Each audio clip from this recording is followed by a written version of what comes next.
नमस्कार दोस्तों, मैं हूं योगेश राणा और सवाल यह है कि क्या अब अखिलेश यादव को राजनीति करने का हक है। यह एक गंभीर सवाल है और यह मैं बड़ी जिम्मेदारी के साथ कह रहा हूं। उत्तर प्रदेश से एक हेडलाइन आई है और हेडलाइन यह है कि सपा आजमगढ़ और रामपुर में लोकसभा का उपचुनाव हार गई है। लेकिन यह अधूरी हेडलाइन है ऐसा मैं मानता हूं। आइए इसको पूरा करने की कोशिश करते हैं। अखिलेश यादव की निष्क्रियता के कारण सपा दोनों सीटें हारी। अखिलेश यादव दोनों जगह पर एक भी दिन प्रचार के लिए नहीं गए और उत्तर प्रदेश में सपा दोनों सीटें हार गई।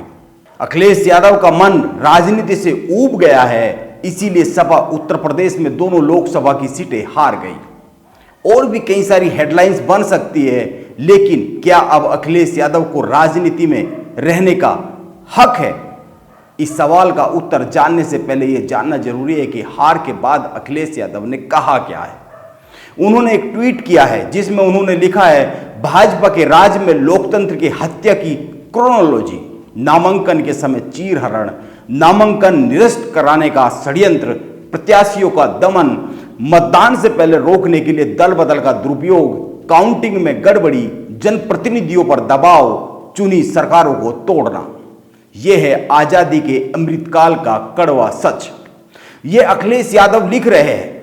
यह अखिलेश यादव अगर सामान्य परिस्थितियों में लिखते, आजमगढ़ और रामपुर में पूरा जोर लगाते जीतने के लिए, वहां जाकर कार्यकर्ताओं के साथ खड़े होते, सपा का और सपा के एक एक जुड़े हुए आदमी का मनोबल बढ़ाते, तो इसके बाद अगर यह बात अखिलेश यादव लिखते तो शायद कहा जा सकता था कि उनको हक बनता है लिखने का।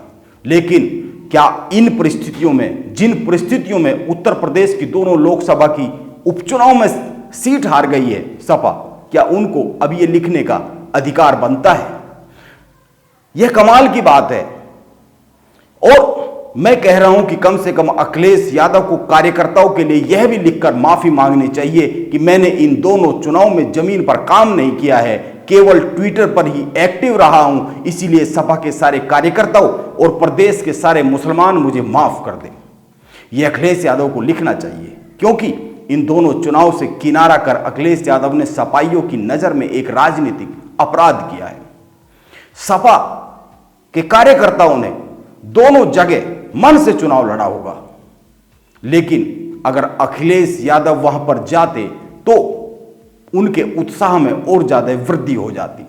यह माना जाना चाहिए, क्योंकि ये दोनों गढ़ है सपा के, और इसके बाद भी दोनों जगह पर सपा हार गई। और इस राजनीतिक अपराध के लिए उन्हें माफी मांगनी चाहिए ही, क्योंकि यह हार कोई साधारण हार नहीं है। आजमगढ़ अखिलेश यादव का पारिवारिक गढ़ है और रामपुर आजम खां का पारिवारिक गढ़ है, और ये दोनों सीटें मुस्लिम बहुल सीटें हैं। वैसे अब कोई कुछ भी कह दे, आजमगढ़ में बसपा की गुड्डू जमाली ने हरा दिया और रामपुर में इसलिए हार गए क्योंकि सीधी टक्कर थी, बसपा ने कोई वहां पर उम्मीदवार नहीं उतारा। आप दो बातों पर गौर कर लीजिए। एक, आजम खान जेल से आए हैं और उनके प्रति सहानुभूति की बात उनके वोटर में है, फिर भी हार गए। और दूसरी बात, आजमगढ़ में अखिलेश यादव के चचेरे भाई मैदान में थे और फिर भी हार गए। इसी के साथ तीसरी बात पर भी गौर कर लीजिए। इस हार से रामपुर में आजम खान की राजनीति पर बहुत ज्यादा फर्क नहीं पड़ने वाला है, लेकिन सपा और राजनीति में, प्रदेश की राजनीति में उनकी हैसियत पर बहुत फर्क पड़ने वाला है। इन दोनों सीटों पर चुनाव अखिलेश यादव ने नहीं लड़ा है, आजम खान ने लड़ा है। दोनों सीटों पर वो खूब चुनाव प्रचार करते हुए दिखे हैं, और खासकर रामपुर में तो अकेले ही अपने बेटे के साथ चुनाव प्रचार करते हुए दिखे हैं। जबकि दोनों सीटों पर भाजपा पूरे जोर शोर से चुनाव लड़ी है। योगी आदित्यनाथ दोनों सीटों पर गए हैं, और ध्यान दीजिए दोनों ही सीटें मुस्लिम बहुल सीटें हैं। आप सोचिए, अगर जीत होती तो आजम खां उत्तर प्रदेश की राजनीति में, सपा की राजनीति में अखिलेश यादव के बराबर में खड़े हो जाते, और अब कहां खड़े होंगे कुछ कहा नहीं जा सकता है। यह ध्यान में रखने वाली बात है। और अंत में एक बात और जान लेते हैं कि असुद्दीन ओवैसी इस हार पर क्या कह रहे हैं। असुद्दीन ओवैसी ने ट्वीट किया है, उन्होंने लिखा है, नतीजे से साफ जाहिर होता है कि सपा में भाजपा को हराने की न तो काबिलियत है और ना कुव्वत। मुसलमानों को चाहिए कि वो अब अपना कीमती वोट ऐसी निकम्मी पार्टियों पर जाया करने के बजाय अपनी खुद की आजाद सियासी पहचान बनाए और अपने मुकद्दर के फैसले खुद करे।